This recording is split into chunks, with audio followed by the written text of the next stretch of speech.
Hello बच्चों। तो बच्चों आज आप लोगों ने FST 27 का पेपर दिया हुआ है और उम्मीद करता हूँ सबका पेपर बहुत अच्छा गया होगा। तो हिंदी के बच्चे पहले 25 क्वेश्चन फिजिक्स में बच्चे हम लोग डिस्कस करने वाले हैं। और जैसा कि आपको पता है कि सिंह सर का विजन है कि अब पढ़ने का अधिकार सबको और डॉक्टर बनने का अधिकार भी सबको। चलिए इसी के साथ हम लोग स्टार्ट करते हैं और देखते हैं बच्चे पहला क्वेश्चन। देखिए बच्चे पहला क्वेश्चन क्या है, यदि दो सदिश ए और बी हैं और यहाँ पे आपको दे रखा है, यहाँ पे इनका रिलेशन भी दे रखा है आपको।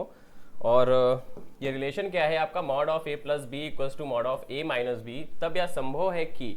देखो पहले तो ये आपका क्या लिखा हुआ है, resultant of A plus B. तो इसे आप क्या लिखोगे, इसे बेसिकली आप लिख सकते हो ए स्क्वायर प्लस हो जाएगा आपका ये बी स्क्वायर प्लस इसे लिखोगे आप twice of A B cos theta. और अगर यहीं पे हम mod of A minus B देखें तो इसे हम क्या लिख सकते हैं, A square plus B square, ये हो जाएगा आपका माइनस का 2ab कॉस थीटा। तो अगर आप इसको फर्दर सॉल्व कर दो तो क्या होगा, दोनों तरफ स्क्वायर करने पे ये हो जाएगा ए स्क्वायर प्लस बी स्क्वायर, और ए स्क्वायर प्लस बी स्क्वायर के साथ क्या होगा यहाँ पे प्लस 2, और ये हो जाएगा बच्चे आपका ए बी कॉस थीटा, और इक्वल्स टू यहाँ पे क्या आ जाएगा आपका A square plus B square minus हो जाएगा यहाँ पे 2ab कॉस थीटा। तो देखो भाई A square plus B square से A square plus B square cut हो जाएगा, तो यहाँ पे आ जाएगा 4ab cos theta equals to क्या होगा बच्चे 0। तो अल्टीमेटली हम यहाँ से क्या लिखेंगे, कॉस थीटा इक्वल्स टू 0। तो यहाँ पे थीटा का जो वैल्यू होगा वो कितना आएगा बच्चे आपका 90 डिग्री। एक बात तो क्लियर है कि ए और बी कैसे होंगे बच्चे 90 पे। तो तीसरा बच्चे आपका क्या होगा, करेक्ट होगा। और देखिए पॉसिबिलिटी क्या है, यहाँ पे मैग्नीट्यूड ऑफ ए 0 हो सकता है क्योंकि ये होल वैल्यू 0 के इक्वल है। तो यहाँ पे ये भी पॉसिबिलिटी है कि आपका मैग्नीट्यूड ऑफ ए भी क्या होगा बच्चे 0 होगा, हो सकता है। एंड इधर ये भी पॉसिबिलिटी है कि बच्चे आपका मैग्नीट्यूड ऑफ बी भी क्या हो सकता है बच्चे 0 हो सकता है। तो बेसिकली ऊपर के तीनों ऑप्शन ही बच्चे आपके क्या होंगे, करेक्ट होंगे। तो उपरोक्त सभी जो कि दिया हुआ है तो आपका फोर्थ ऑप्शन बच्चे करेक्ट हो जाएगा।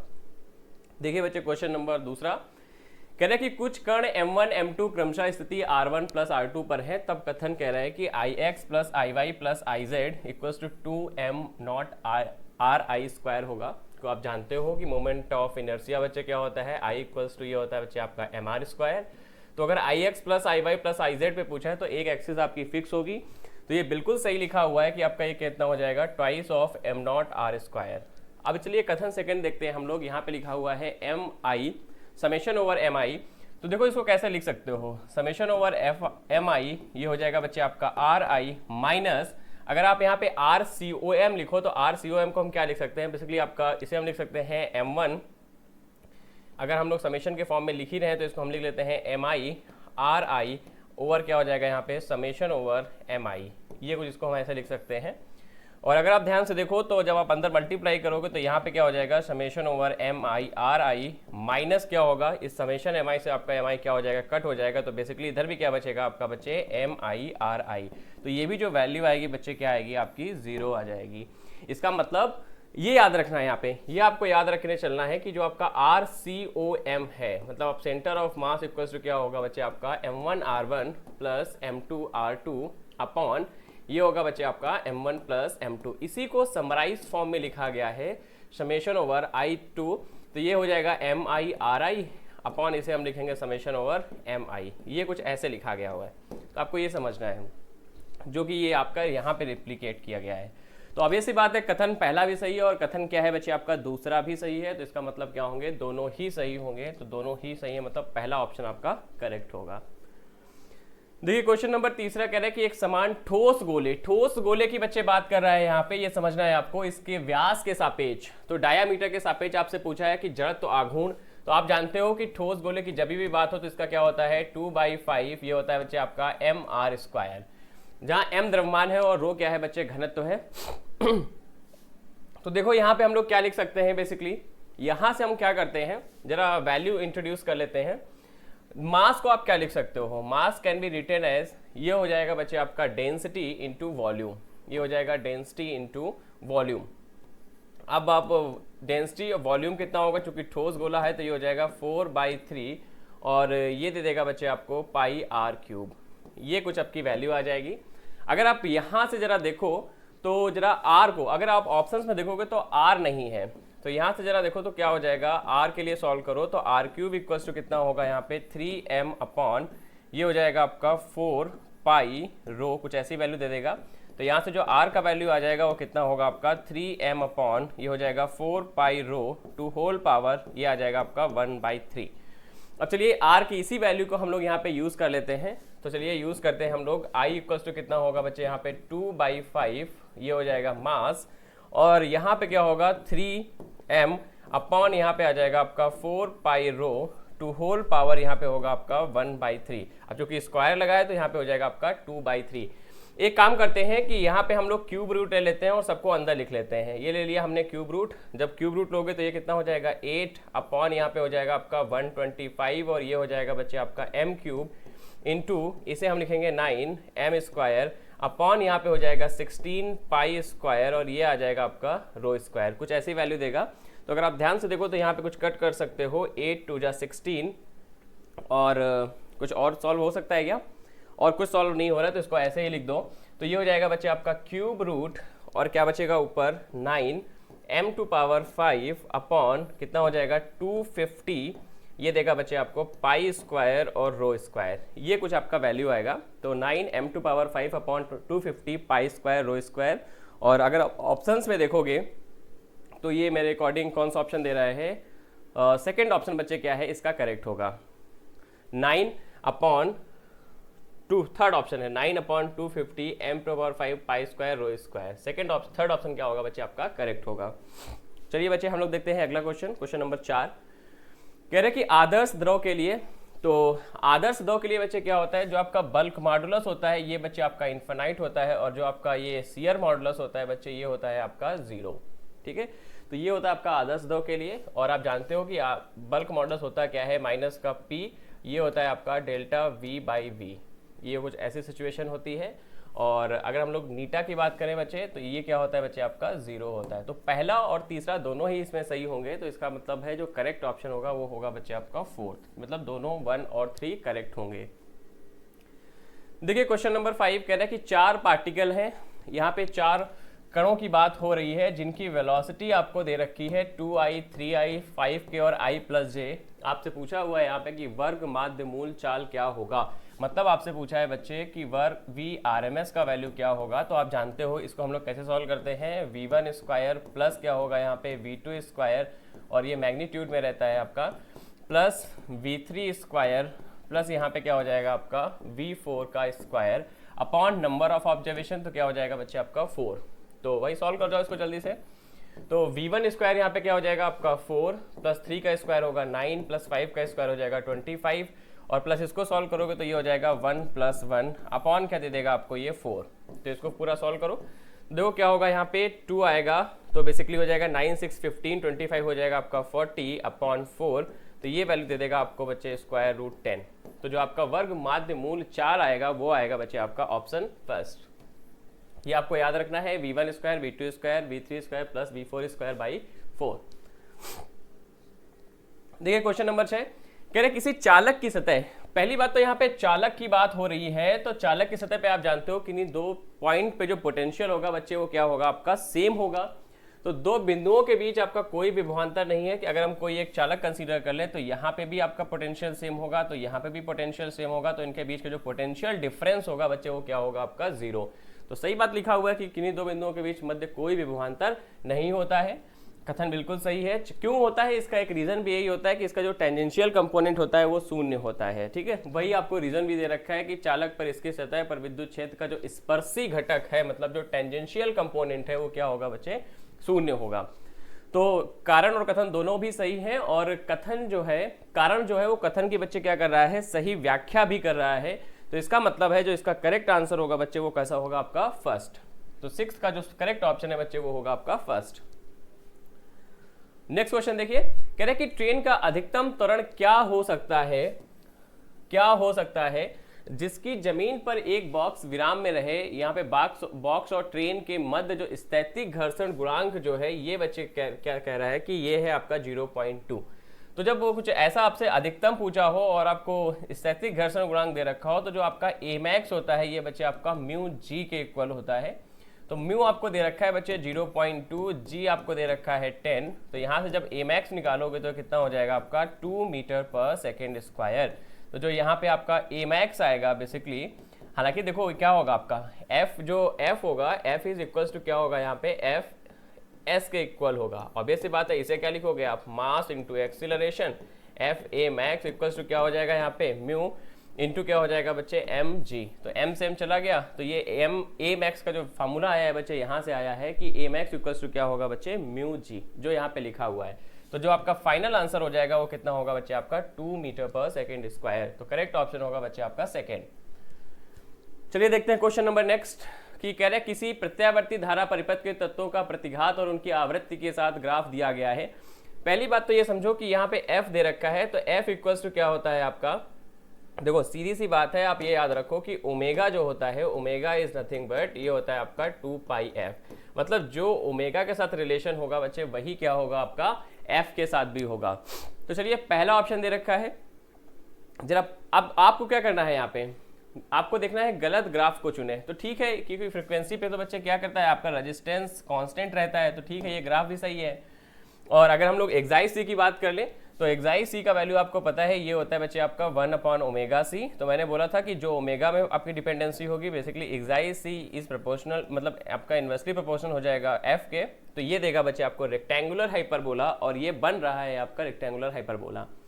अब अगर आप देखो कि एक्साई एल और एफ में, तो एक्साई एल की जब हम लोग बात करते हैं ये बच्चे क्या होगा इक्वल्स टू ये होता है आपका ओमेगा एल। तो आप देखो तो ये आपको लीनियर रिलेशन दे रहा है ओमेगा के साथ। जब ओमेगा के साथ ये लीनियर रिलेशन दे रहा है तो बच्चे ये किसके साथ देगा, एफ के साथ भी लीनियर रिलेशन देना चाहिए था, जो कि आपका फोर्थ ऑप्शन दिखा रहा है कि देखो लीनियर रिलेशन दे रहा है। देखो ये रिलेशन दे रहा है आपको, इसका मतलब ये भी करेक्ट होगा। तो गलत कौन सा हो जाएगा, तीसरा ऑप्शन आपका गलत हो जाएगा। तो ऑप्शन क्या होगा बच्चे इसमें, तीसरा सही होगा। चलिए कह रहे कि निम्न तथ्यों को पढ़े और सही तथ्यों के बारे में बताएं। जीनर डायोड को पीएन जंक्शन में हल्की डोपिंग करके बनाया जाता है। हल्की डोपिंग करके नहीं बनाया जाता है, आपका जो पीएन जंक्शन डायोड है वो हैवली डोप होना चाहिए। वो क्या होना चाहिए, हैवली डोप, मतलब भारी डोपिंग होनी चाहिए। यहाँ पे भारी डोपिंग मतलब ज्यादा मात्रा में डोपिंग होनी चाहिए, तभी क्या होगा आपका रिवर्स बायस में करेगा। क्योंकि आपको पता है कि रिवर्स बायस में जो आपका करंट आता है वो देता है जीनर ब्रेकडाउन। तो बेसिकली कुछ ऐसा आता है आपका, और ये किस पे आ जाता है, जब आपका पोटेंशियल ग्रेटर देन 3 वोल्ट होता है। पोटेंशियल कितना होता है 3 वोल्ट पे, और नॉर्मल में जो आपका पोटेंशियल देता है ये होता है आपका 6 वोल्ट पे, जिसे हम बोलते हैं बच्चे नॉर्मल ब्रेकडाउन। तो ये याद रखो, ये है बच्चे आपका जीनर ब्रेकडाउन और ये है आपका नॉर्मल ब्रेकडाउन। तो both have a different meaning. तो ये कब होता है, जब आपका PN junction diode heavily dope हो। इसका मतलब पहला तो बच्चे गलत हो गया। दूसरा कह रहा है कि ब्रेकडाउन के बाद जीनर डायोड में धारा बाह्य प्रतिरोध से नियंत्रित होती है। हाँ ये भी बात बिल्कुल सही है, क्योंकि देखो हम लोग सर्किट कुछ ऐसा बनाते हैं, ये हो गया हमारा रेजिस्टेंस, यहाँ पे बच्चे आपका डायोड लगा होता है, ये हो गया आपका डायोड, यहाँ से हम बैटरी देते हैं, और यहाँ पे बच्चे क्या होता है आपका लोड रेजिस्टेंस लगा होता है, जिसके थ्रू हम लोग क्या निकालते हैं बच्चे, आउटपुट निकालते हैं। तो ये जो होता है बच्चे आपका जीनर डायोड, तो जीनर डायोड कुछ ऐसे लगा होता है, और यहाँ पे हम चूंकि ये रिवर्स बायस में एक्ट करता है तो बच्चे इधर देते हैं हम लोग पॉजिटिव, और इधर क्या देते हैं बच्चे हम लोग नेगेटिव। तो ये जो आपका बेसिकली बाय है प्रतिरोध से क्या होगा, इसका ब्रेकडाउन के बाद जीनर डायोड में जो धारा है वो किससे होती है बच्चे, यहाँ पे हमको आउटपुट मिलता है, मतलब जो करंट हमको मिलती है वो इस लोड रेजिस्टेंस के थ्रू मिलता है। इसका मतलब क्या होगा बच्चे, आपका पहला तो गलत हो गया, तो सिर्फ क्या होगा बच्चे इसमें दूसरा आंसर बच्चे क्या होगा आपका सही होगा। तो बी आपका क्या होगा, सही होगा। देखिए क्वेश्चन नंबर 10 कह रहा है कि गलत कथन है। तो गलत कथन हमको ढूंढना है यहाँ पे। तो विद्युत क्षेत्र की गणना में गॉस का नियम उपयोगी है यदि निकाय सममित हो। तो ठीक है, ये बात तो सही लिखी हुई है। अब दूसरा लिखा हुआ है कि सतत आवेश वितरण से गॉसियन सतह पास हो सकती है। ये भी बात सही है आपका कि सतत अगर कॉन्टिन्यूअस चार्ज डिस्ट्रीब्यूशन है तो बच्चे वहां से गॉसियन सरफेस आपकी पास हो सकती है। गॉस का नियम इस बात पर आधारित है कि किसी दूरी पर विद्युत क्षेत्र व्युत्क्रम वर्ग नियम, मतलब आपका जो इलेक्ट्रिक फील्ड इंटेंसिटी होगा 1/r² के क्या करेगा, एक्ट करेगा, का पालन करता है। तो ये भी सही है। उस स्थिति में जब सतह इस प्रकार चुनी जाए कि कुछ आवेश बाहर हो तथा कुछ अंदर हो, तो विद्युत क्षेत्र जो गॉस के समीकरण में फ्लक्स निकालने के लिए बाईं तरफ लिखा जाता है सिर्फ उन आवेशों की वजह से होती है जो सतह के अंदर होते हैं। तो बेसिकली बच्चे यही आपका क्या हो जाएगा, ऑप्शन गलत हो जाएगा, क्योंकि आप जानते हो कि integral of E dot D S equals to क्या होता है बच्चे, Q/ε0। ये होता है बच्चे आपका टोटल फ्लक्स। जिसे बच्चे हम लोग क्या करते हैं, कैलकुलेट करते हैं। तो जो यहाँ पे आपका गलत कथन होगा बच्चे, वो कौन सा होगा बच्चे, आपका फोर्थ। तो ये होगा आपका फोर्थ ऑप्शन, इसमें करेक्ट हो जाएगा, जो कि गलत है बेसिकली, लेकिन जो 3 सही है तो चौथा क्या होगा बच्चे, आपका गलत होगा। चलिए भाई देखिए, क्वेश्चन नंबर 11 कह रहा है देहली आवृत्ति की 1.9 गुना आवृत्ति। मान लेते हैं कि आपकी जो देहली आवृत्ति है वो न्यू नॉट है, जो इंसिडेंट का फ्रीक्वेंसी का रेडिएशन है वो मान लेते हैं उसकी फ्रीक्वेंसी है न्यू। तो कह रहे हैं कि new is 1.9 times of new not. बहुत अच्छी बात है, और फोटो इलेक्ट्रिक एमिशन के लिए ये होना भी चाहिए, तभी तो आपका फोटो इलेक्ट्रिक मतलब फोटो इलेक्ट्रॉन इजेक्ट करेगा। मतलब न्यू इज ग्रेटर देन होना चाहिए, आर इक्वल 1.9 न्यू नॉट के इक्वल होना चाहिए। अब कह रहा है कि संवेदी पदार्थ पर आपतित होता है यदि आवृत्ति आधी कर दी जाए। यदि यही आवृत्ति बच्चे आधी कर दो, तो अच्छा ये आवृत्ति अगर हम आधी कर दें तो 1.9/2 न्यू नॉट, तो बेसिकली क्या हो जाएगा यहाँ पे, ये आपको वैल्यू दे देगा 0.85, ये आपकी कुछ 0.95 आपका क्या देगा बच्चे, यहाँ पे वैल्यू दे देगा। तो अब आपका जो आएगा बेसिकली वो फ्रीक्वेंसी क्या हो जाएगी, इसे हम लोग न्यू डैश कंसीडर कर लेते हैं 0.95 न्यू नॉट। अब जो ये फ्रीक्वेंसी है बच्चे, ये न्यू नॉट से कैसी है बच्चे, लेसर है। यहाँ पे न्यू नॉट आपका न्यू डैश से ग्रेटर हो गया, जो कि नहीं होना चाहिए था। अगर ये सिचुएशन आ गई, इसका मतलब क्या है कि आपकी जो थ्रेशोल्ड मतलब देहली आवृत्ति है वो इंसिडेंट आवृत्ति से बच्चे क्या हो गई, ज्यादा हो गई। तो यहाँ पे आपका फोटो एमिशन होगा ही नहीं। तो आपकी जो प्रकाश धारा पूछा हुआ है हमसे वो क्या होगी बच्चे, शून्य होगी, जो कि होगा आपका ऑप्शन नंबर चौथा। अगला देखिए, कह रहा है कि एक कण एक सीधी रेखा में इस प्रकार गति करता है कि इसका विस्थापन समय कुछ ऐसा आपका ये जा रहा है कि ये हो गया x और ये हो गया बच्चे t, और कुछ ये ऐसा ग्राफ बना रहा है 45 डिग्री पे कि कण की गति होगी। अब आपको पता है कि अगर कैसा कोई एक्सटी ग्राफ हो तो ये यूनिफॉर्म मोशन का ग्राफ होता है, कि मतलब आपका जो कण है वो एक समान गति से क्या कर रहा है, चल रहा है। एक समान गति मतलब एक समान वेग से चल रहा है। तो बच्चे पहला ही ऑप्शन क्या हो जाएगा, इसमें करेक्ट हो जाएगा। दूसरा, एक समान त्वरण नहीं होगा, यहाँ पे त्वरण 0 होगा। परिवर्तनशील वेग से भी नहीं होगा, अगर परिवर्तनशील वेग होता तो आपका त्वरण आ जाता, वहां पे परिवर्तनशील त्वरण से दोनों ही बच्चे क्या हो जाएंगे, आपके तीनों ही बेसिकली गलत हो जाएंगे। तो इसका जो करेक्ट ऑप्शन होगा बच्चे वो होगा आपका पहला। देखिए क्वेश्चन नंबर कह रहा है नेक्स्ट 13 नंबर, कह रहा है कि एक दूरबीन की आवर्धन शक्ति। अच्छा, आवर्धन शक्ति बच्चे होती क्या है, आवर्धन शक्ति होती है आपकी m=, ये होता है F0/Fe। जो F0 होता है इसे हम बोलते हैं ऑब्जेक्ट की फोकस दूरी, और Fe होता है, ये होता है आपका नेत्रिका की फोकस दूरी। आप कह रहे हैं कि यदि नेत्रिका की फोकस दूरी को आधी कर दिया जाए तो आवर्धन शक्ति हो जाएगी। अगर बच्चे इसको क्या करो, हाफ कर दो, तो ऑब्वियस सी बात है ये जो आपका आवर्धन शक्ति होगा वो क्या हो जाएगा, 2 गुना हो जाएगा, मतलब आपका 2m हो जाएगा। अब जरा देखो भाई ऑप्शन में m/2 4m, m/4 कोई भी ऑप्शन आपका मैच नहीं कर रहा है 2m से, तो इसका मतलब इसका जो करेक्ट आंसर होगा वो क्या हो जाएगा आपका फोर्थ, मतलब इनमें से कोई ऑप्शन मैच नहीं कर रहा है। बस ये याद रखना कि जब आप नेत्रिका की फोकस दूरी को आधा कर रहे हो तो इसका मतलब आपका जो क्या है आवर्धन शक्ति है बच्चे, वो क्या हो जाएगा बच्चे, जस्ट डबल हो जाएगा। ये एक सिंपल सी बात याद रखिएगा। देखिए भाई क्वेश्चन नंबर 14 कह रहे हैं कि आदर्श गैस पीवी आरेख के अनुसार, पहली बात तो ये आपका आइसोथर्मल दे रखा है, तो यहाँ पे जो टेम्परेचर होगा बच्चे वो क्या होगा, कांस्टेंट होगा। टेम्परेचर जो है वो क्या होगा, कांस्टेंट। और यहाँ पे देखो भैया आपका इनिशियल प्रेशर क्या है, ये है आपका 2p0, और जो इनिशियल वॉल्यूम है बच्चे ये है आपका Vx, फाइनल वॉल्यूम है बच्चे आपका V0, तो फाइनल जो प्रेशर है ये दे रखा है आपको P0। तो आपसे पूछा है कि Vx का मान क्या होगा, तो भाई Vx का मान निकाल लो। आप जानते हो P1 V1 इक्वल्स टू क्या लिख सकते हो यहाँ पे, P2 V2। तो P1 का वैल्यू दे रखा है कि twice of P0 into V1 का वैल्यू है Vx, और P2 का वैल्यू दे रखा है आपको P0 इंटू V2 का वैल्यू है V0। तो P0 से P0 चला गया, तो यहाँ से जब Vx का वैल्यू निकालोगे तो Vx का जो वैल्यू आएगा वो आएगा आपका V0/2। तो जो आपका करेक्ट आंसर होगा वो होगा बच्चे आपका पहला ऑप्शन, जो कि होगा V0/2। बस सिंपल सी बात याद रखनी है कि टेम्परेचर कांस्टेंट है तो PV इक्वल्स टू कांस्टेंट, मतलब बॉयल्स लॉ आपको देगा। देखिए नेक्स्ट क्वेश्चन कह रहा है कि किसी 3 कूलम आवेश के 2 बिंदुओं के बीच जिनमें 10 वोल्ट का अंतर है, स्थानांतरित करने के लिए कितना काम करना पड़ेगा। तो आप काम पूछा है आपसे, वर्क डन बच्चे होता है Q इंटू ये होता है बच्चे आपका डेल्टा V। पोटेंशियल दे रखा है आपको क्वेश्चन में 10 वोल्ट का, चार्ज भी दे रखा है आपको 3 कूलम का, तो यहाँ पे रख जाओ 3 इंटू क्या हो जाएगा 10, तो तो ये आ जाएगा बच्चे आपका 30 जूल। तो जो आपका आंसर होगा वो कितना होगा बच्चे 30 जूल, जो कि होगा आपका फोर्थ ऑप्शन। बस W = Q delta V, simple सा फार्मूला है, आपको ये याद रखना है। चलिए बच्चे बढ़ते हैं हम लोग अगले क्वेश्चन पे। क्वेश्चन नंबर 16 देखिए, कह रहा है कि एक पिंड दो बलों F1 = 3i - का 4j और दूसरा फोर्स आपको दे रखा है 4i - 5j के अंतर्गत गति कर रहा है। किसी तीसरे बल F3 की उपस्थिति में इसका वेग एक समान हो जाएगा। अच्छा, वेग एक समान हो जाएगा, इसका मतलब क्या है, जरा बहुत ध्यान से समझो कि वेग एक समान होने का मतलब है कि आपका जो फोर्सेज है वो कैसे हैं, इक्विलिब्रियम में है।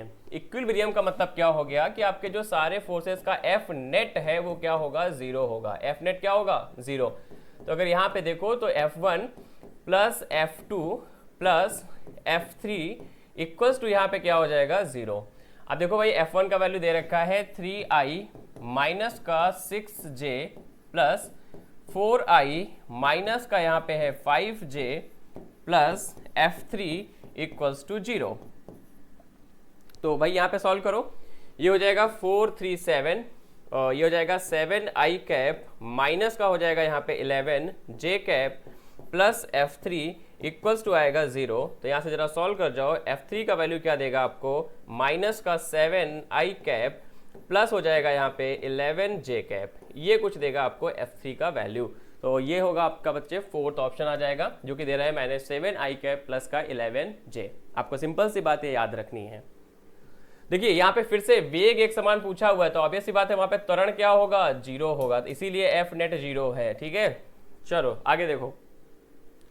17th में कह रहे हैं कि निम्नलिखित में से कौन सा प्रकाश पूर्णतः ध्रुवीकृत है। जब प्रकाश ध्रुवण कोण पर आपतित है तो देखो बच्चे क्या होगा, यहाँ पे अपवर्तित प्रकाश, परावर्तित प्रकाश। देखो भाई यहाँ पे कह रहा है कि ध्रुवण कोण की बात हो रही है, तो ये कोई रे बच्चे यहाँ पे इंसिडेंट हो रही है, ये अनपोलराइज लाइट है। कैसी बच्चे, ये आपकी अनपोलराइज लाइट है। अगर ये यहाँ पे फॉल होगा तो जो आपका परावर्तित प्रकाश होता है वो क्या होता है, फुली पोलराइज होता है, और जो आपका अपवर्तित होता है वो पार्शियली पोलराइज होता है। ये होता है बच्चे आपका क्या होगा बच्चे, आपका पूर्णतः ध्रुवित। ये क्या होगा बच्चे आपका पूर्णतः ध्रुवित, मतलब फुली पोलराइज्ड।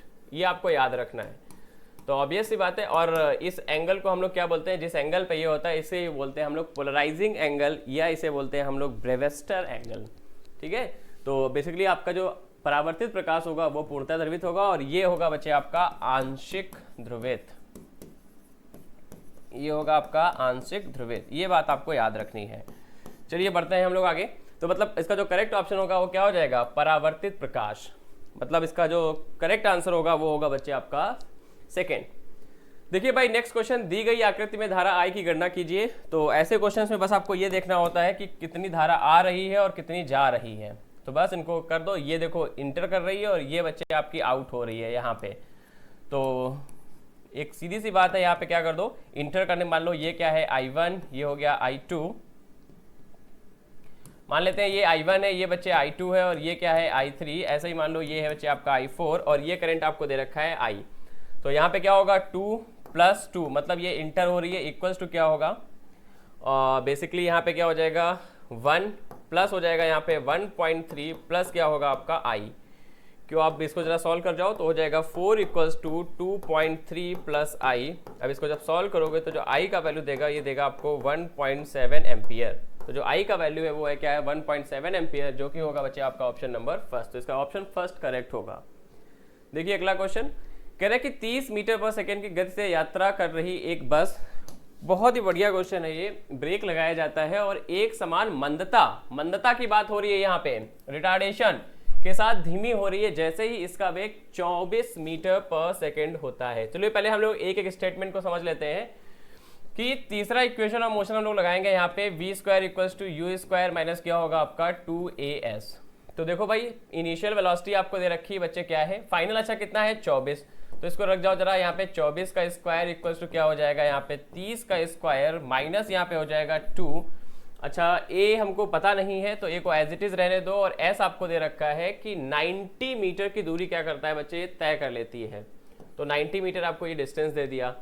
अब ऐसा करो, इसको फर्दर सॉल्व कर जाओ। तो कैसे कर सकते हो, 30 का स्क्वायर माइनस हो जाएगा ये आपका 24 का स्क्वायर इक्वल्स टू ये देगा आपको 2 इंटू ए इंटू 90। ये दिया आपको इक्वेशन फर्स्ट।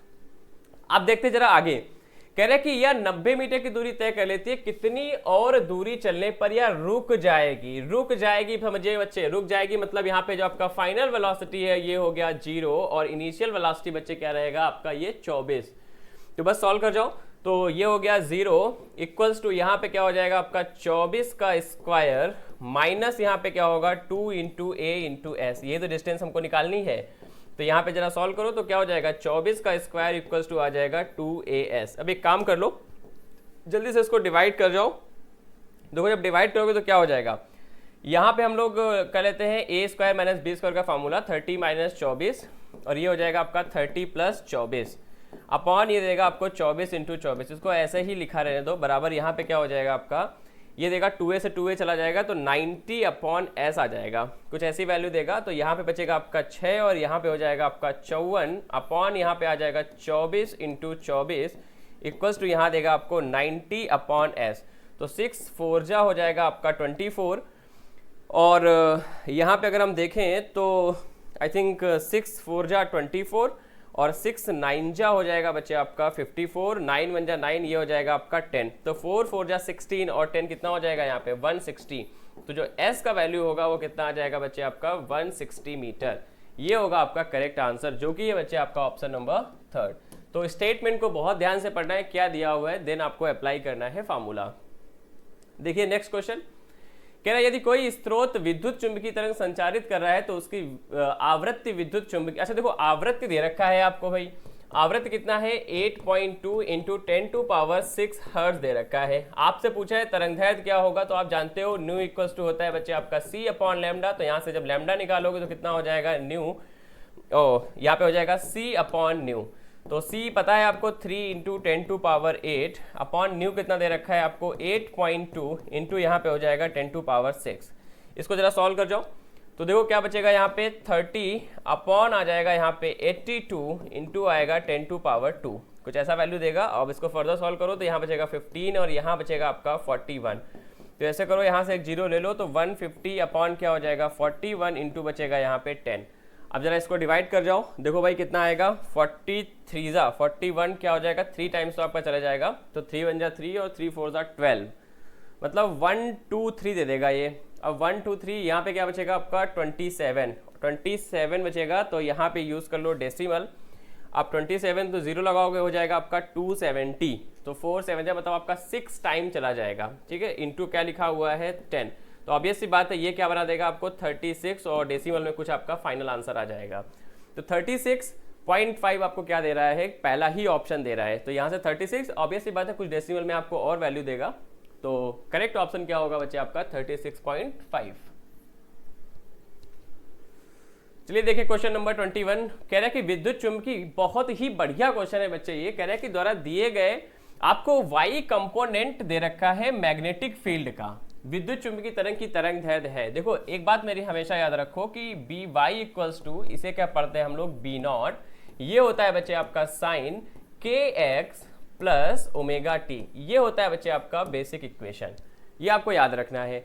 देखो ये बी नॉट का वैल्यू अगर आप कंपेयर करोगे तो दे रखा है 4 इंटू 10⁻⁻7। अच्छा पूछा है आपसे तरंगदैर्घ्य, तो तरंगदैर्घ्य हमारी यहीं से आ जाएगी। देखो जरा k का वैल्यू क्या दे रखा है आपको, k का वैल्यू दे रखा है 10⁴ ये दे रखा है, जो इससे बोलते हैं हम लोग वेव प्रोपेगेशन कांस्टेंट, मतलब तरंग संचरण की दिशा है बच्चे आपका k। इसे क्या लिख सकते हैं हम लोग 2 pi upon lambda equals to हो जाएगा आपका 10⁴।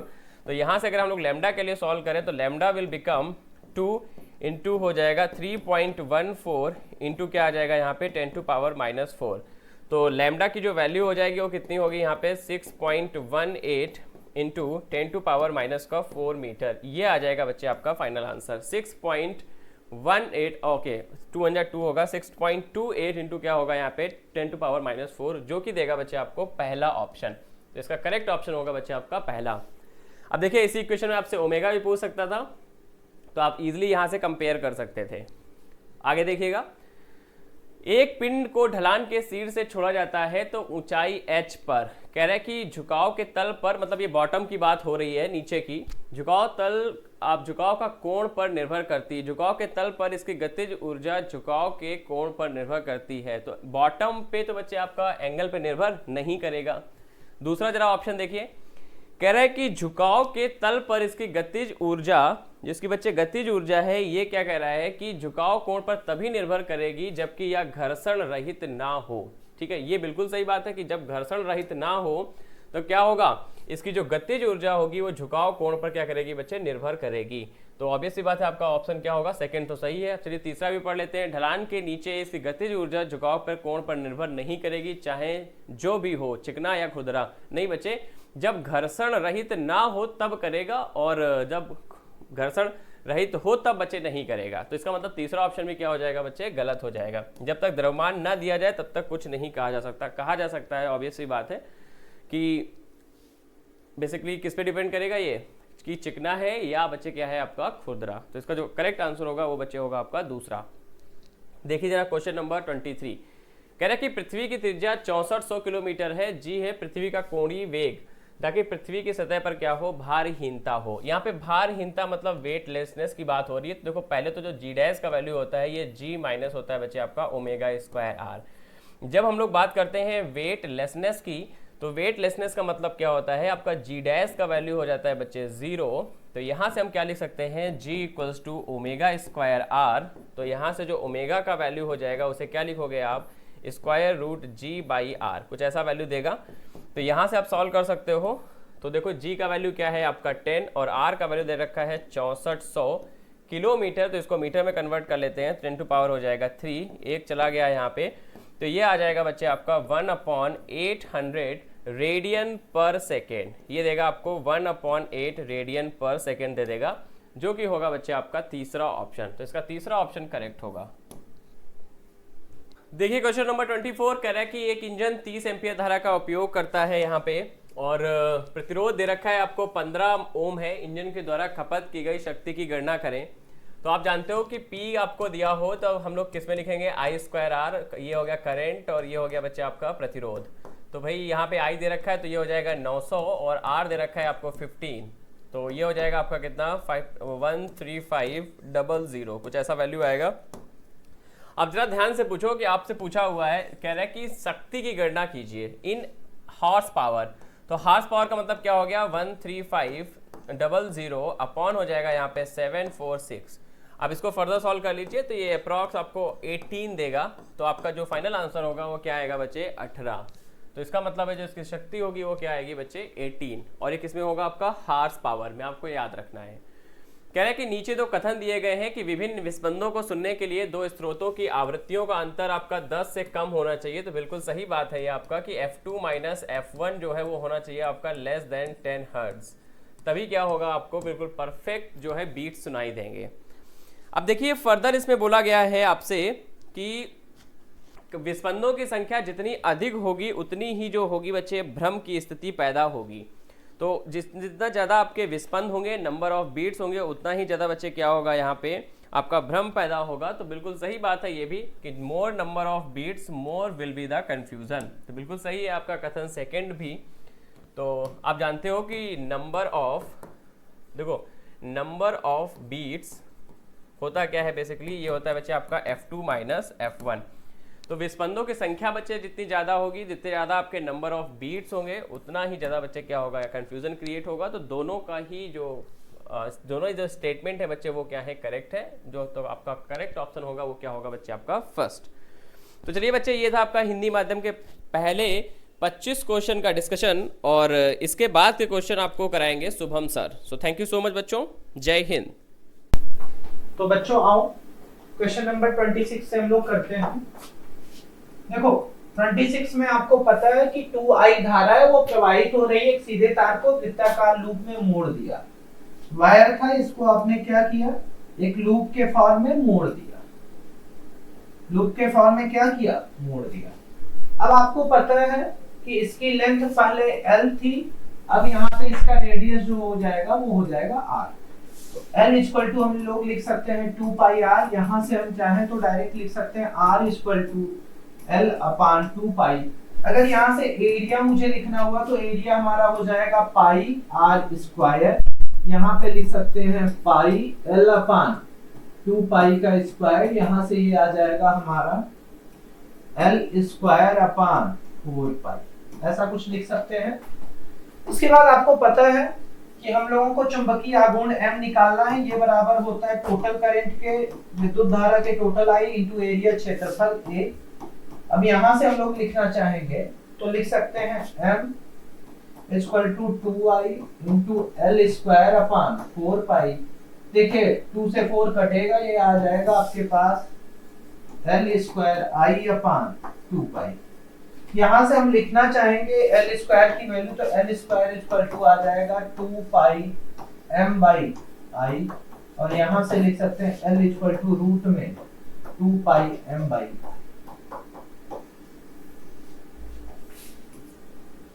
आगे बढ़ते हैं। 4 सिलिकॉन डायोड एक चित्रानुसार जुड़े हुए, मान लीजिए कि आयोड आदर्श है, प्रतिरोध R से होकर प्रवाहित धारा है। आपको पता है बच्चे कि ये आपका कैसा है, अग्रभिनत है। कैसा है, अग्रभिनत। ये भी कैसा है, अग्रभिनत। दोनों की बात करेंगे तो ये दोनों अग्रभिनत है। तो यहाँ से करंट जाएगी, यहाँ से करंट जाएगी। इसको अगर हम लोग देखें तो ये हमारा पश्चाभिनत है, यानी करंट जाने वाला नहीं है। ये भी कैसा है, पश्चाभिनत है। और आइडियल डायोड है तो रेजिस्टेंस क्या होगा, 0। तो यहाँ से हम लोग लिख सकते हैं I विद्युत धारा दैट इक्वल टू विभव बटे क्या लिख सकते हैं, प्रतिरोध। तो विभव अगर हम देखें तो 5 है, प्रतिरोध कितना है, 50 है। इसे 1/10 लिख सकते हैं, या इसी को लिख सकते हैं 0.1 एम्पीयर। अब पूछ रहा है कि विभवांतर का मान बताइए। क्या बताइए, विभवांतर का मान बताइए। अगर ध्यान से देखिए आप लोग तो यहां से ये तीनों किसमें है, समांतरण श्रेणी में। समांतरण श्रेणी में, या मैं बनाना चाहूं तो इसको ऐसे बना सकता हूं कि देखिए बनाया कुछ ऐसे जा सकता है, उसके लिए कोई समस्या नहीं है।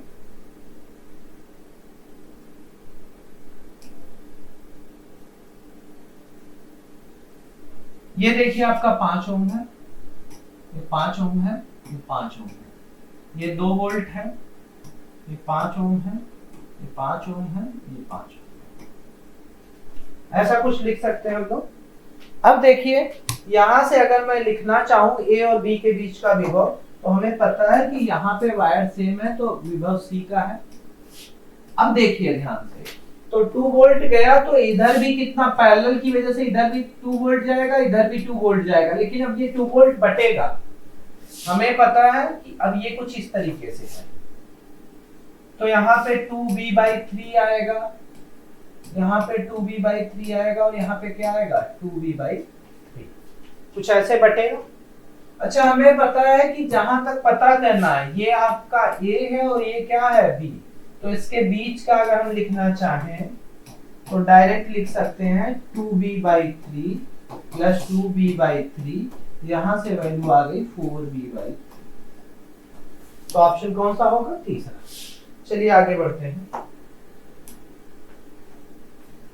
अब आपसे पूछ रहा है कि ये बताइए कि हीलियम बंधन की नाभिकीय ऊर्जा कितनी होगी। हीलियम की नाभिकीय ऊर्जा कितनी होगी। अब छोटा सा क्वेश्चन है, आप लोग चाहिए तो इसको आसानी से कर सकते हो। अब देखो इसकी वैल्यू जनरली हम लोग लिख सकते हैं, हीलियम नाभिक है तो प्रोटॉन भी 2 होगा, न्यूट्रॉन भी 2 होगा, ऐसा कुछ लिख सकते हैं। अगर हम मुझे मास डिफेक्ट लिखना हुआ या एनर्जी लिखनी हुई, डायरेक्ट हम लोग लिख देते हैं बंधन ऊर्जा। चलिए बिना किसी लंबे कैलकुलेशन के डायरेक्ट लिखते हैं बंधन ऊर्जा। हमें पता है कि 2 प्रोटॉन है और 2 क्या है, इलेक्ट्रॉन है।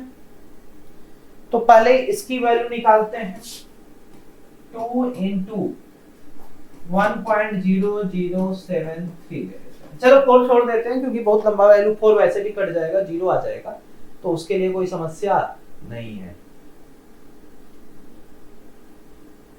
तो ये ले लेते हैं 4, चलिए 4 ले लेते हैं, -2 + 2 इंटू 1.00874, ऐसा कुछ लिखा भी जा सकता है। ये वैल्यू है इसमें, ठीक है, माइनस कर देंगे हम कितना, या चलिए अभी माइनस हम लोग लिख सकते हैं 4.00154। इसको हम लोग कैलकुलेट करेंगे तो ये जो वैल्यू आएगी ये, ठीक है, मेगा इलेक्ट्रॉन वोल्ट एएमयू में आएगी। किसमें आएगी?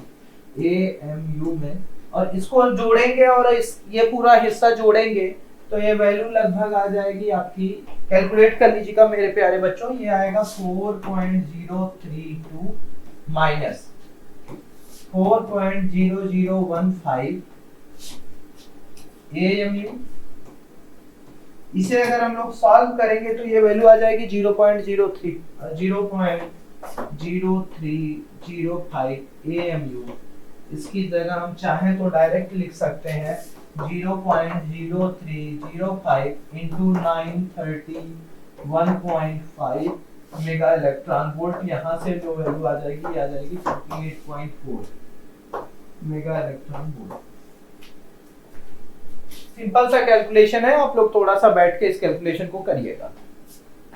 इसके बाद m द्रव्यमान और q आवेश का एक पिंड समान विद्युत क्षेत्र में, अब देखिए हम लोग ऐसा डायरेक्ट लिख सकते हैं F = ma = qe, a = क्या लिखा जाएगा? qe/m लिखा जा सकता है। हमें पता है तृतीय समीकरण से गति के 2as, ये वैल्यू 0 होगी, ये हो जाएगा 2qe/ms। ये वैल्यू v² की है। गतिज ऊर्जा हम लोगों को लिखनी हुई तो गतिज ऊर्जा हम लोग डायरेक्ट लिख सकते हैं 1/2 इंटू m इंटू 2qes/m। 2 से 2 कैंसिल, m से m कैंसिल, हमारे पास आ गया qes। तो ऐसा अगर हम ध्यान से देखें तो हमारा ऑप्शन कौन सा है? दूसरा। 2 माइक्रोफैराड समांतर प्लेट के बीच की 1 एम्पियर। अब देखिए अगर यहाँ पे हमें निकालना है तो हमें पता है कि I = C dV/dt हम लोग लिख सकते हैं। तो यहाँ से हमारा dV/dt डायरेक्ट लिखा जा सकता है I/C। तो I अगर विद्युत धारा में लिखना हुआ तो ये 1 × 10⁻³ हो जाएगा।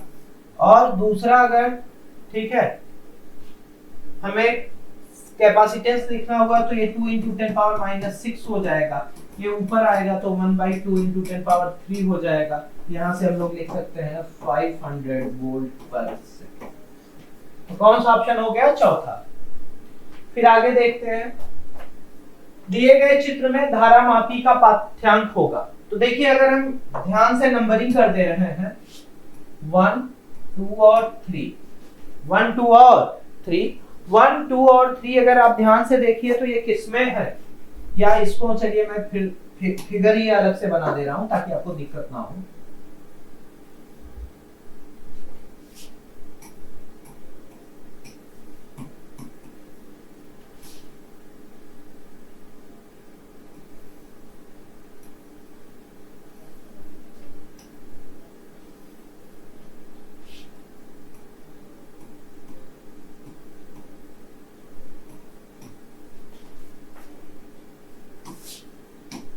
टोटल अगर मुझे लिखना हुआ तो मैं लिख सकता हूँ 2, और ये तीनों पैरेलल में है तो कितना हो जाएगा 2/3, यहाँ से आ जाएगा ये 6 + 2/3, यहाँ से आ गया 8/3। हमें क्वेश्चन में निकालना है धारामापी का होगा। I = क्या लिख सकते हैं? V/R। V की वैल्यू 2 है, अपान क्या लिखेंगे? 8/3, 3 ऊपर जाएगा, ये आ जाएगा 6/8, यानी आ गया 3/4। तो कौन सा ऑप्शन होगा? सेकंड ऑप्शन होगा। चलिए आगे बढ़ते हैं। एक स्क्रू गेज का पिच 0.2 सेंटीमीटर है, वृत्ताकार पैमाने का भाग।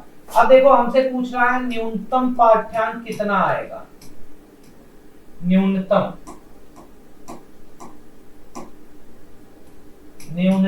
पाठ्यांक अगर हम देखेंगे न्यूनतम पाठ्यांक अगर हम देखेंगे तो ये लिखा जाएगा 0.2/50, यहाँ से लिख सकते हैं 0.4/100, और ये अगर कैलकुलेट करेंगे डेसिमल 2 अंक और शिफ्ट हो जाएगा, तो यहाँ से हमारा ऑप्शन आ जाएगा पहला। फिर आगे बढ़ते हैं बच्चों। अब ये क्वेश्चन है, देखिए आपसे वक्रता त्रिज्या पूछी गई है, इसका डायरेक्ट फार्मूला लगा दीजिएगा, ज्यादा घुमाने फिराने की जरूरत नहीं है।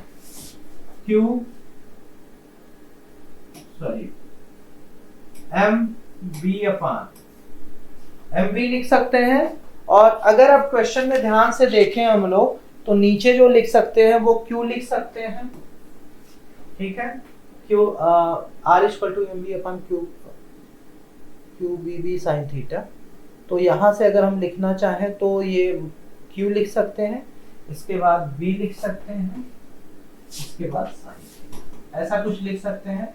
देखिए यार डायरेक्ट वैल्यू रख देना। मास अगर हम लोग रखेंगे तो मास है 1.67 × 10⁻⁻27 इंटू, अगर V की वैल्यू देखेंगे तो ये कितना आएगा 3 × 10⁵ आएगा, अपान यहाँ पे देखेंगे तो 1.67 आएगा इंटू 10⁻⁻19 आएगा। इसके बाद B की वैल्यू देखेंगे तो 0.3 है, और sin 30 की वैल्यू देखेंगे तो ये 1/2, वैसा कुछ आएगा। अब 1.67 से 1.67 गए काम से, यहाँ से ये कैंसिल हुआ, कितना आ गया 10 आ गया। अब देखो यहाँ से अगर मैं लिखना चाहूं तो ये वैल्यू आ जाएगी आपकी 10⁻⁻27 +6 +90 इंटू कितना लिख सकते हैं हम लोग 2 सबसे ऊपर आ जाएगा। अब यहाँ से कैलकुलेट करेंगे तो ये वैल्यू आ जाएगी आपकी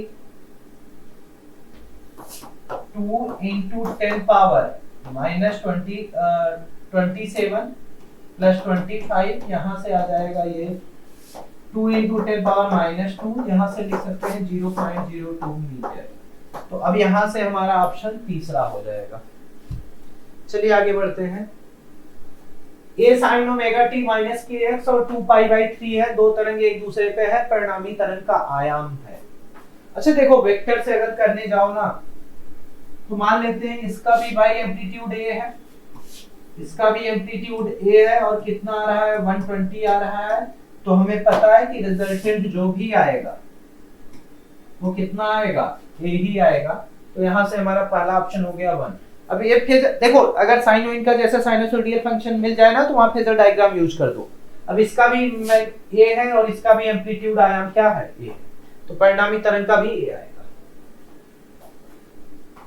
0.19 मीटर लंबाई के एक तांबे की छड़ 10 मीटर के समान वेग से गति कर रही है, तार तथा 0.2 मीटर की दूरी पर क्षण में प्रेरित विद्युत वाहक बल होगा। अब देखिए इस क्वेश्चन को अगर करना हुआ तो थोड़ा सा कॉम्प्लिकेटेड क्वेश्चन है मेरे प्यारे बच्चों, तो इसमें कैलकुलेशन आपको थोड़ा सा ज्यादा करना पड़ेगा। तो चलिए हम लोग मान लेते हैं, ठीक है, कि अगर कोई एक स्मॉल एलिमेंट है, क्या है, कोई एक स्मॉल एलिमेंट है dx, क्या है dx है, और ये v वेलोसिटी से पूरा रॉड कहाँ जा रहा है, ऊपर जा रहा है। तो अब हम लिखना चाहेंगे मैग्नेटिक फील्ड चुंबकीय क्षेत्र, तो डायरेक्ट लिख सकते हैं μ0I/2πx, ऐसा लिख पाना पॉसिबल है। अब पूरा का पूरा हमें, ठीक है, बोल दिया गया कि ईएमएफ चाहिए, डी चाहिए, तो हम लोग डायरेक्ट लिख सकते हैं BLV। अब देखिए B आप जो रखोगे वो क्या रखोगे, μ0I/2πx, लेंथ क्या रखोगे dx इंटू क्या रखोगे b। मुझे लगता है यहां तक आपको सोचने में कोई प्रॉब्लम नहीं होगी। अब देखिए अगर मैं निकालना चाहूं E की वैल्यू, तो E जो होगा वो अगर लिमिट हम लोग ध्यान रखें तो ये 0.01 मीटर से लेके 0.2। अब उसके बाद हमें मिल क्या रहा था, μ0I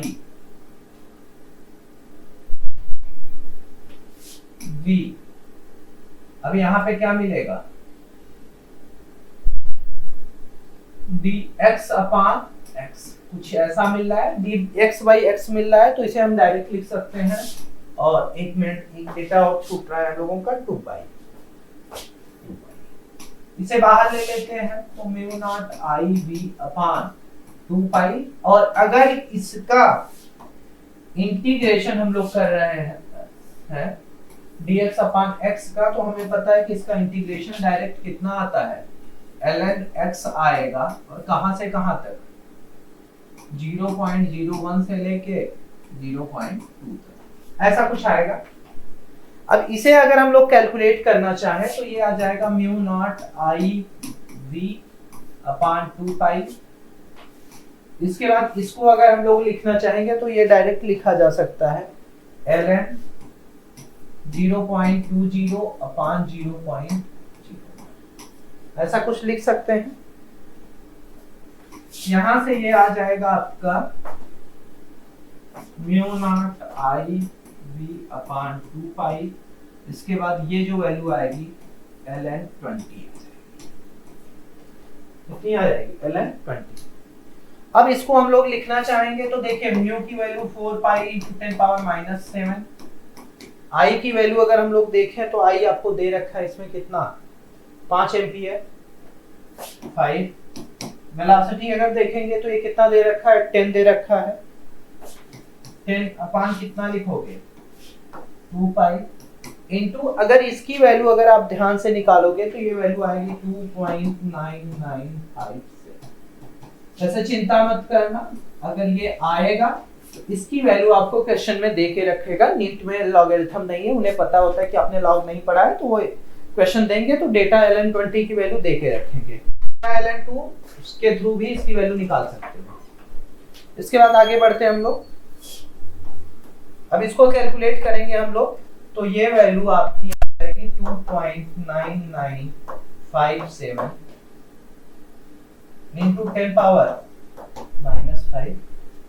अब इसे लिखना हुआ तो हम लोग लिख सकते हैं 3 into 10 power minus 5 near about, या इसी को और लिख सकते हैं हम लोग, ये 3 इंटू 10 पावर माइनस 5, तो अगर माइक्रो में लिखेंगे तो कितना हो जाएगा, 30। अब इसी को चाहो तो आराम से क्या लिख सकते हो, 30 अगर लिख रहे हो तो क्या लिखोगे, 10 पावर माइनस 6, इसी को लिख लोगे 30 माइक्रो। तो मुझे लगता है यहाँ तक आपको कोई प्रॉब्लम नहीं होनी चाहिए। आगे बढ़ते हैं। E by B का आयाम क्या होगा, आपको पता है कि E by B का डायमेंशन वही होता है जो किसका होता है, वेलोसिटी का होता है। तो क्या हो जाएगा, LT की पावर -1, इसके लिए कुछ सोचना नहीं है। फिर आगे बढ़ते हैं हम लोग। किसी भी x और y निर्देशांक, अब देखो x की वैल्यू हमें दे रखा है 5t - 2t स्क्वायर, तो हम v निकालेंगे तो क्या लिखेंगे, 5 - 4t, और a निकालेंगे तो डायरेक्ट डिफरेंशिएट कर दीजिए, कितना आ गया, -4। तो वेक्टर a लिखना हुआ तो -4 i कैप आएगा। इसी तरीके से अगर y लिखा है 10t, तो इसका मतलब वेलोसिटी 10 आ गई, एक्सेलरेशन क्या आ गया, 0। तो a ये ax मान लेते हैं और ये आपका ay है, ये आ जाएगा 0। तो यहां से मुझे निकालना हुआ अगर a, तो ये लिखा जा सकता है रूट में ax का स्क्वायर प्लस ay का स्क्वायर। यहां से अगर हम लिखेंगे तो ये आ जाएगा -4 का स्क्वायर प्लस 0 का स्क्वायर, यहां से आ जाएगा आपका रूट में 16, यानी वैल्यू कितनी आ गई, 4 मीटर पर सेकेंड स्क्वायर। चलिए आगे बढ़ते हैं। दी गई आकृति में a और b के बीच में प्रभावी धारिता की गणना कीजिए। अब बच्चे अगर ये क्वेश्चन आपके सामने आ रहा है तो देखो सीधा ये जो है ये व्हीट स्टोन है, क्या है, व्हीट स्टोन है। इसके लिए कुछ सोचना नहीं है, बहुत बेसिक कॉन्सेप्ट से हम लोग जानते हैं कि ये क्या है, आपका व्हीट स्टोन है। अगर बनाना भी चाहोगे तो देखो कुछ ऐसे बना सकते हो,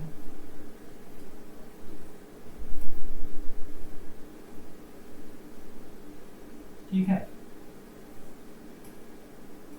यहां इससे कोई मतलब नहीं है आपका, ठीक है। ये 6 ये 6 ये 6 ये 6, और हमें पता है व्हीट स्टोन ब्रिज बनना है तो डायरेक्ट कितना आएगा, 6 आएगा। क्योंकि नीट का क्वेश्चन है तो 1 मिनट में हो जाना चाहिए, बहुत लंबा नहीं जाना चाहिए। एक वस्तु मीनार के सिर से स्वतंत्र रूप से गिरती है, अपने गिरने के अंतिम सेकंड में यह 30 मीटर नीचे गिरती है। मीनार की ऊंचाई ज्ञात करिए। तो अब देखो डायरेक्ट फार्मूला लगा दो। अंतिम सेकंड में 30 मीटर गिरती है।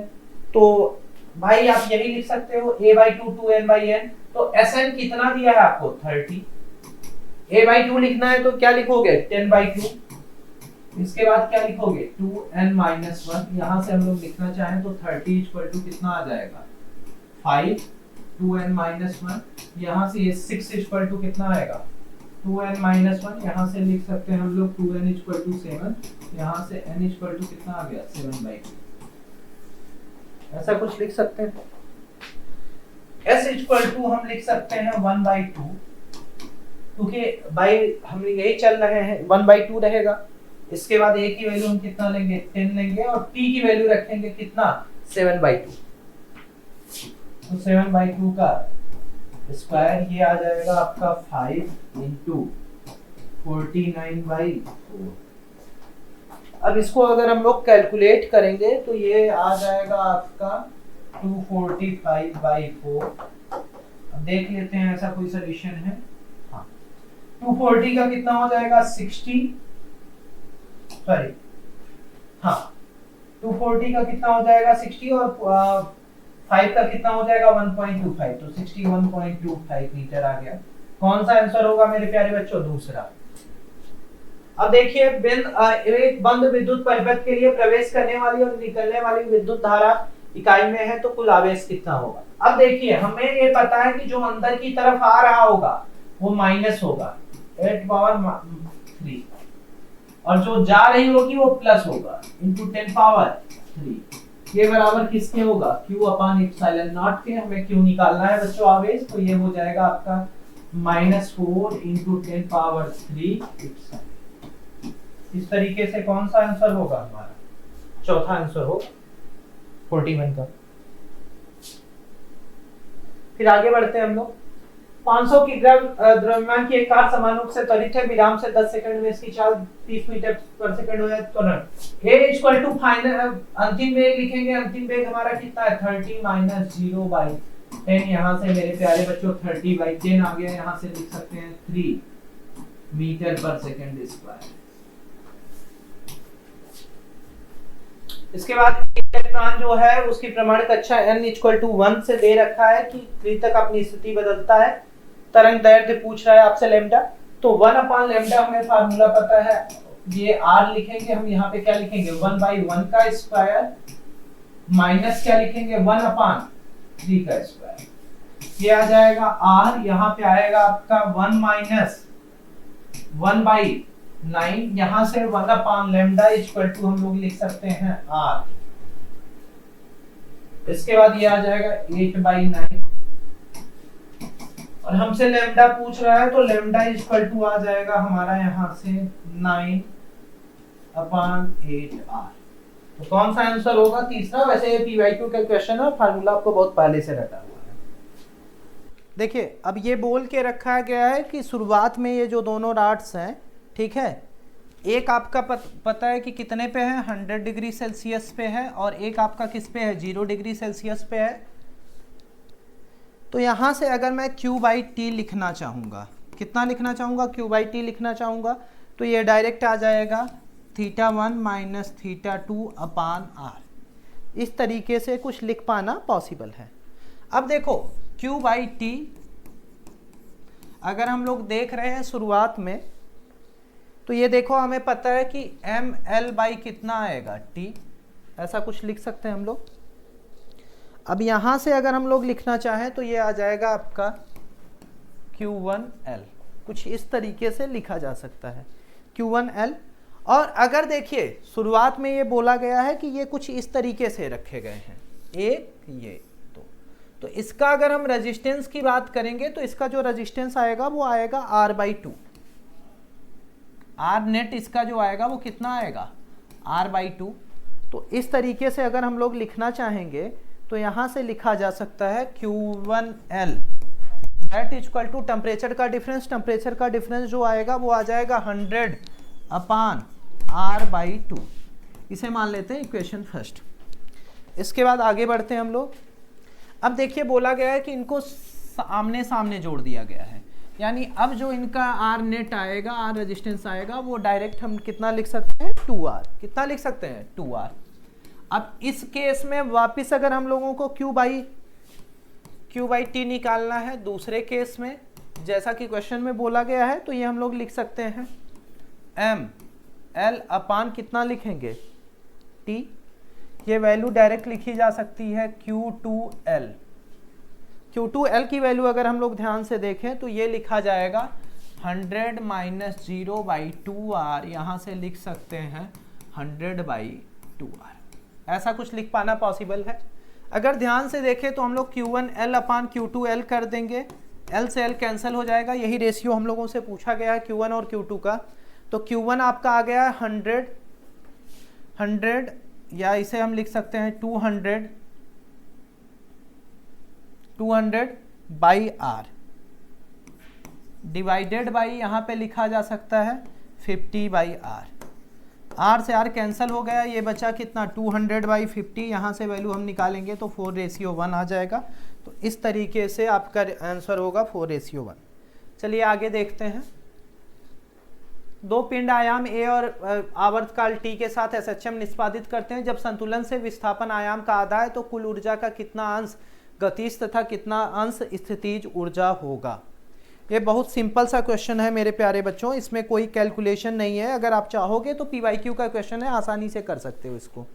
अब देखो हमसे रेशियो पूछा गया है, अब हमें पता है कि ये आपका मीन पोजीशन है और ये आपका एक्सट्रीम पोजीशन है और ये भी एक्सट्रीम पोजीशन है, और आपको क्वेश्चन में बोला जा रहा है कि संतुलन स्थिति से विस्थापन आयाम का आधा है, यानी यहाँ पे A/2 पे बात कर रहा है। वो किस पे बात कर रहा है? A/2 पे बात कर रहा है। तो यहाँ से हमें पता है बच्चे कि काइनेटिक एनर्जी जो होती है, गतिज ऊर्जा और स्थितिज ऊर्जा की बात कर रहे हैं, तो गतिज ऊर्जा जो होती है, अब इसके लिए बच्चे हमें डायरेक्ट पता है कि गतिज ऊर्जा अगर हम लोगों को लिखनी हुई तो हम डायरेक्ट पता है कि हमें 3/4 ही होता है यहाँ पे। और स्थितिज ऊर्जा ये बच्चे अगर आप फार्मूले से निकालोगे, कई बार PYQ में पूछा गया है, तो आप लोग को डेटा भी याद है तो कोई समस्या नहीं है। डायरेक्ट लिख सकते हो K/U that equal to 3E/4 upon E/4। E से E कैंसिल हुआ, 4 से 4 कैंसिल हुआ, आ गया 3:1, यानी गतिज ऊर्जा कितना होगा 75% होगा और E कितना होगा 25% होगा। बच्चे अगर इस तरीके के क्वेश्चन में आपको ज़्यादा टाइम नहीं लगना चाहिए, वरना आप चाहो तो फार्मूला रख के निकालो, ज़्यादा टाइम लगेगा। निम्नलिखित में कौन से निकाय की एक मात्रा पर आधारित गुण है? तापमान, दाब, द्रव्यमान। आपको पता है कि जितना ज़्यादा मात्रा होगी उतना ज़्यादा क्या होगा? द्रव्यमान होगा। तो कौन सा ऑप्शन होगा मेरे प्यारे बच्चों? तीसरा। फिर आगे बढ़ते हैं। एक चक्कर की एक कुंडली निश्चित तार से बनी है, फिर उसी लंबाई के फेरों से एक और कुंडली प्रवाहित की जाती है। तो अब देखो इसको करने के दो तरीके हैं, चाहे दो में कोई एक तरीका आप अप्लाई कर दो बच्चे, और मैं उम्मीद करूंगा कि क्वेश्चन को आप कैलकुलेशन बेस्ड ना बना के, ठीक है, डायरेक्ट ट्रिक से करेंगे तो ज़्यादा बेटर है। तो देखो अगर मैं ही इसको करना चाहूँगा तो इसको दो तरीके हैं करने के। तो इसको डायरेक्ट अगर आप चाहो तो ऐसा लिख सकते हो कि B' अगर हम लोग लिखना चाहेंगे तो ये क्या लिखेंगे? n² B0। ये अगर आप चाहोगे तो फार्मूले से डेराइव कर सकते हो। जैसे मैग्नेटिक फील्ड अगर सेंटर पे निकला हुआ तो B इक्वल टू हम लोग शुरुआत में क्या लिखेंगे? μ0 Ni/2πa।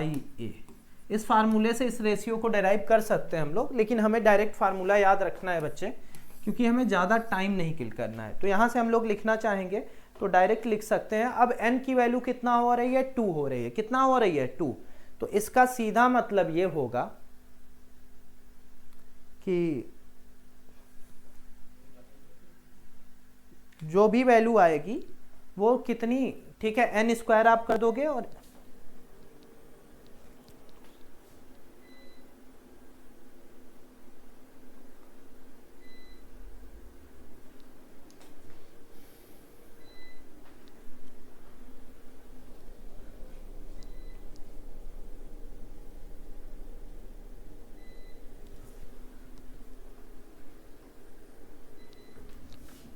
आप चाहेंगे तो इसे ऐसे लिख सकते हैं B'/B, ये वैल्यू आ जाएगी 2 का स्क्वायर।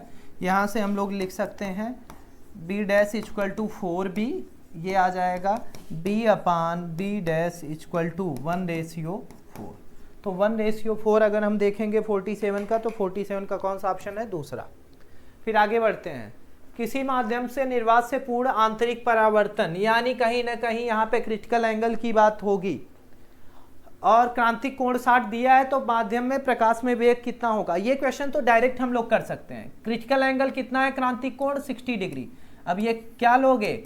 साइन 60 डिग्री, ये बराबर होना चाहिए, ठीक है, वेलोसिटी लेंगे upon velocity upon speed of light 3 × 10⁸, इसे इधर भेज दीजिए, तो ये आ जाएगा v = sin√3/2 इंटू 3 × 10⁸, यहाँ से ये कैंसिल होगा, आ जाएगा 1.5√3 × 10⁸ मीटर पर सेकेंड। मुझे लगता है कि इसमें कोई प्रॉब्लम नहीं होनी चाहिए, तो ऑप्शन तीसरा होगा बच्चों। फिर देखो, एक आयताकार कुंडली में 20 फेरे दिए गए हैं। इसके बाद बोल रहा है कि अनुप्रस्थ काट क्षेत्रफल 25 सेंटीमीटर है, प्रतिरोध इतना है, कुंडली का तल इतना है, तो कुंडली में धारा क्या होगी? देखो I = हम लोग लिखना चाहें तो डायरेक्ट E/R लिख सकते हैं, मुझे लगता है यहाँ कोई रोकने वाला नहीं है। और यहाँ पे लिखना हुआ तो NAdB/d, अब dB/di लिख सकते हो, यहाँ भी मुझे लगता है कि dB/टेस्ला पर सेकेंड, हाँ dB/dt लिख सकते हो, अपान डायरेक्ट क्या लिख सकते हैं? R लिख सकते हैं। अब देखो यहाँ पे n की वैल्यू आपको दे रखा है कितना? 20, क्योंकि 20 फेरे हैं। एरिया आपको दे रखा है 25 सेंटीमीटर स्क्वायर, तो इसे हम डायरेक्ट लिख सकते हैं 25 × 10⁻⁻4 मीटर स्क्वायर।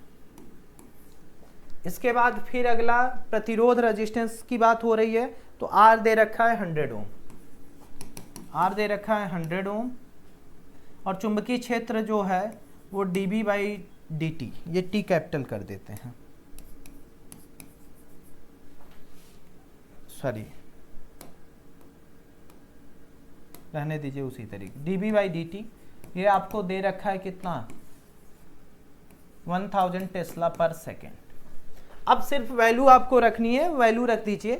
n की वैल्यू 20 है, एरिया कितना? 25 × 10⁻⁻4 है, इसके बाद ये कितना है? 1000 है, अपान R अगर लिखना चाहेंगे तो डायरेक्ट कितना लिख सकते हैं? 100।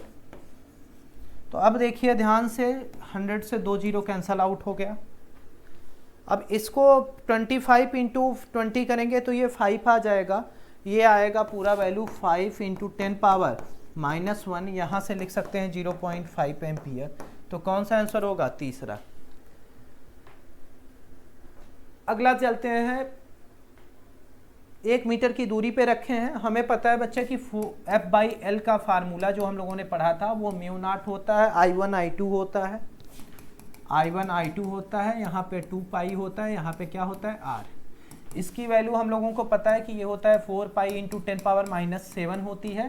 पहली करंट भी 1 है, दूसरी करंट भी 1 है, रेडियस भी 1 है, और इधर रखेंगे 2 पाई, ये कटेगा बच्चे, तो 2 आ जाएगा, यहाँ से आंसर आ जाएगा 2 × 10⁻⁻7 न्यूटन पर मीटर। तो कौन सा ऑप्शन होगा? पहला होगा। मेरे प्यारे बच्चों, मैं उम्मीद करता हूँ कि क्वेश्चन आपको अच्छे से समझ में आए होंगे।